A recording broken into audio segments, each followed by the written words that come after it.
애니메이션 업계에서 각본가는 감독이나 프로듀서의 의도에 따라 각본을 집필하는 직책을 맡고 있는 사람입니다. 그로 인해 저는 각본가 오카다 마리가 무엇을 이야기하고자 하는 사람인지 제대로 알지 못했습니다. 그녀만의 이야기가 그나마 조금이라도 드러났던 순간은 친구 나가이 타츠유키 감독의 각본을 집필하는 순간뿐이었으니까요. 그러했던 오카다 마리는 2018년 영화 이별의 아침에 약속의 꽃을 장식하자를 통해 감독으로 데뷔하며 자신만의 이야기를 관객을 향하여 온전히 전달할 수 있는 기회를 얻게 되었습니다. 오카다 마리는 이 영화를 통해 자신이 줄곧 표현하고자 하는 것은 사랑이라는 마음이라고 이야기하는 것처럼 보입니다. 하지만 저는 그것이 반은 맞고 반은 틀린 이야기라고 생각합니다. 저는 올해 9월 일본에서 오카다 마리 감독의 두 번째 작품 앨리스와 텔레스의 환상공장을 감상했습니다. 이를 통해 알게 되었던 것은 오카다 마리가 감독으로 데뷔하면서까지 표현하고 싶어 했던 주제는 인간은 사랑하기에 살아갈 수 있는 존재라는 것이었습니다. 오카다 마리는 영화 앨리스와 텔레스의 환상공장을 통해 그러한 주제를 훌륭하게 전달한 끝에 드디어 감독이 되었다고 생각합니다. 이는 아쉽게도 이별의 아침에 약속의 꽃을 장식하자의 오카다 마리는 감독으로 데뷔했음에도 불구하고 아직은 각본가로서의 정체성이 짙게 나타나고 있었다는 사실이 드러나는 것이기도 합니다. 물론 이별의 아침에 약속의 꽃을 장식하자에서 인간은 사랑하기에 살아갈 수 있는 존재라는 주제가 드러나지 않는 것은 아닙니다.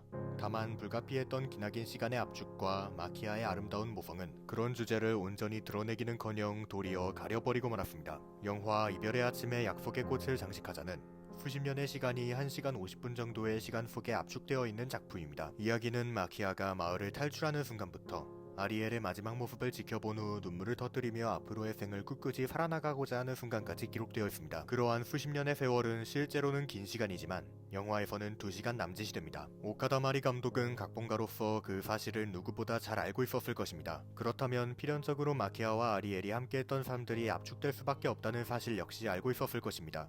결국 오카다 마리 감독은 저지릅니다. 수십 년의 세월을 단호하게 압축하여 마키아와 아리엘이 함께 살아갔던 세월을 115분의 시간으로 만듭니다.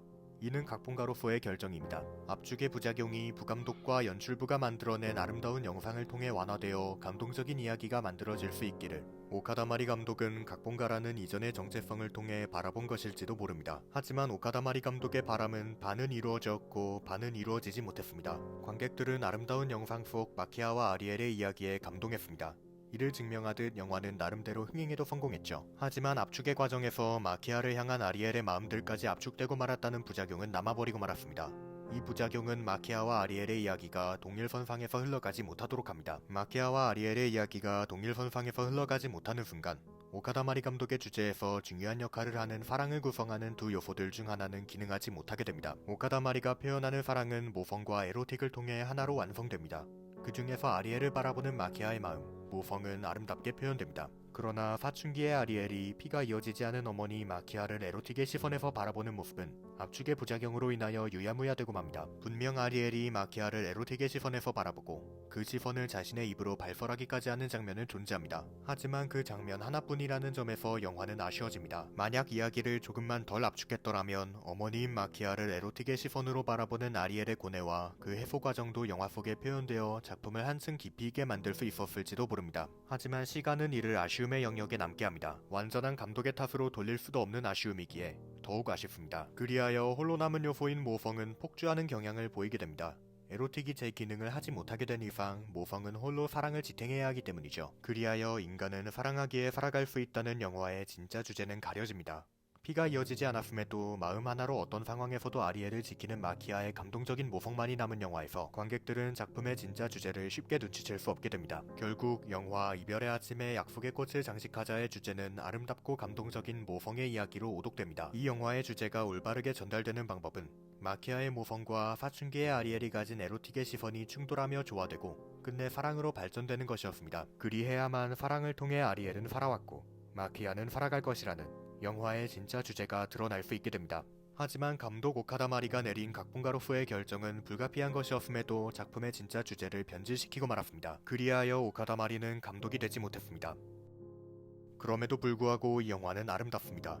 비록 변질되고 왜곡된 주제라고 할지라도 그것은 너무나 아름다웠습니다. 어머니 마키아의 모성, 그것은 주제를 구성하고 올바른 길로 표출되도록 돕는 요소가 되어야만 했습니다. 하지만 아들 아리엘이 가진 에로틱의 시선이라는 또 하나의 요소와 조화되지 못한 끝에 홀로 남은 요소는 주제가 되어버리고 말았습니다. 그렇다면 영화 이별의 아침에 약속의 꽃을 장식하자의 이야기는 결국 무너져 내리고 마는 것일까요? 놀랍게도 그렇지는 않았습니다. 저는 이 영화에 비판적으로 접근하면서 여러가지 아쉬움을 발견했지만 두 부류의 아름다움 역시 발견했습니다. 분명 오카다마리 감독이 이 영화를 통해 이야기하고 싶은 것은 모성이 아닙니다.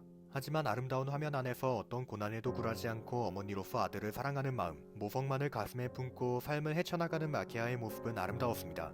그것이 설령 주제가 아니라 해도 아름답다는 사실은 부정할 수 없었습니다. 오카다마리는 연출가가 아닙니다.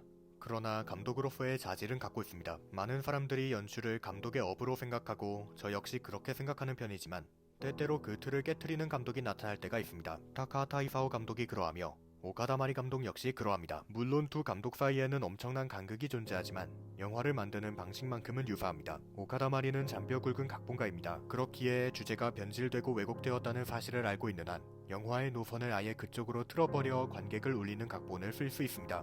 그렇다면 각본을 시각화하는 화면만이 남았습니다.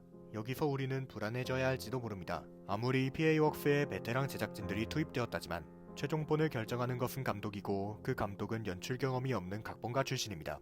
하지만 놀랍게도 오카다마리는 아름다운 화면을 감독해내어 변질되고 왜곡된 주제를 미화시켜 보였습니다. 그녀의 리테이크와 영상관이 자세하고 섬세하지 않으면 일어날 수 없는 일입니다. 그렇게 만들어진 아름다운 화면을 저는 자세하게 살펴보았습니다. 미련이라고도 말할 수 있겠죠. 오카다마리가 두 번째 영화 앨리스와 텔레스의 환상공장을 통해 자신의 주제를 훌륭히 이야기해내며 감독으로 거듭나는 모습을 보았기에 저는 이별의 아침에 약속의 꽃을 장식하자를 다시 감상하며 변질되고 왜곡된 주제가 미화되어 있는 화면 안에서 진정한 주제인 인간은 사랑하기에 살아갈 수 있는 존재라는 믿음을 발견할 수 있기를 바랐습니다. 고맙게도 영화는 저의 바람을 이루어주었습니다. 변질과 왜곡에도 불구하고 진정한 주제는 살아남아 있었습니다. 마키아의 모성과 아리엘의 에로틱, 두 요소는 제대로 융화되지 못해 작품의 진정한 주제를 가려버리고 말았지만 주제는 가려져 있는 것이지 표현되지 못한 것은 아닙니다. 결국 다시 보면 다시 보입니다. 마키아는 마음으로 낳은 아리엘을 사랑하기에 어떤 고난에도 살아갔습니다. 아리엘 역시 마키아로부터 사랑받았기에 새로운 사랑을 일구며 살아갈 수 있었죠. 그것이 바로 두 번째 아름다움이었습니다. 인간은 살아가면서 수많은 시행착오를 겪습니다. 그 과정에서 포기하지 않고 얻은 경험을 다음을 향해 사용할 수 있다면 인간은 더욱 발전할 수 있을지도 모릅니다. 오카다마리 감독 역시 그러했습니다. 영화 이별의 아침에 약속의 꽃을 장식하자는 아쉬웠습니다. 하지만 겉으로 드러난 아름다움을 갖고 있었고 깊숙이 숨겨진 아름다움도 갖고 있었습니다. 오카다마리 감독은 그 사실을 알고 있었지만 두 부류의 아름다움을 전부 드러내는 것은 지금의 자신에게 어려운 일이라는 사실 역시 알고 있었습니다. 그럼에도 그녀는 포기하지 않은 채 불완전한 아름다움의 경험을 다음을 향해 사용했습니다. 그리하여 오카다마리 감독의 두 번째 영화 앨리스와 텔레스의 환상공장은 완전한 아름다움을 발산할 수 있었죠. 완전함 이전에는 불완전함이 있습니다. 우리는 때때로 그 사실을 잊어버립니다. 완전함을 좇아 불완전함을 무시하죠. 하지만 불완전함 안에도 아름다움은 있습니다. 사랑하기에 살아갈 수 있었던 모자의 이야기는 불완전했지만 아름다웠고 끝내 차기작의 자양분이 되어주었습니다. 오카다마리 감독의 영화 이별의 아침에 약속의 꽃을 장식하자를 다시 감상하는 동안 이 영화가 오카다마리 감독의 두 번째 영화 앨리스와 텔레스의 환상공장의 프로토타입이자 완전함 이전의 불완전함이라는 사실이 끊임없이 와닿았습니다. 수십 년의 세월을 2시간 남짓한 시간으로 압축한 끝에 존재하고만 작은 구멍들과 그 과정에서 하나로 합쳐지지 못한 모성과 에로틱이라는 오카다마리 감독의 아이덴티티. 그럼에도 불구하고 영화는 아름다웠습니다. 오카다마리 감독은 살아감의 이유를 사랑이라고 말합니다. 비록 모성의 거대함이 그 이유를 가로막아 버렸다고 하더라도 다시 보면 다시 보입니다. 사랑하기에 고난을 딛고 살아가 행복했던 마키아에 사랑받았기에 사랑하여 사랑을 잊고 살아간 아리엘의 삶은 아쉽게도 가려져 있었지만 자세히 들여다보면 분명 발견할 수 있습니다. 아쉽게도 영화의 주제는 완전하게 전해지지 못했습니다. 그럼에도 구멍을 메우는 사랑의 힘, 앞을 보고 살아가고자 하는 힘은 아름다웠습니다. 바이에이터, 우리는 모두 사랑하며 살아가는 여행자입니다.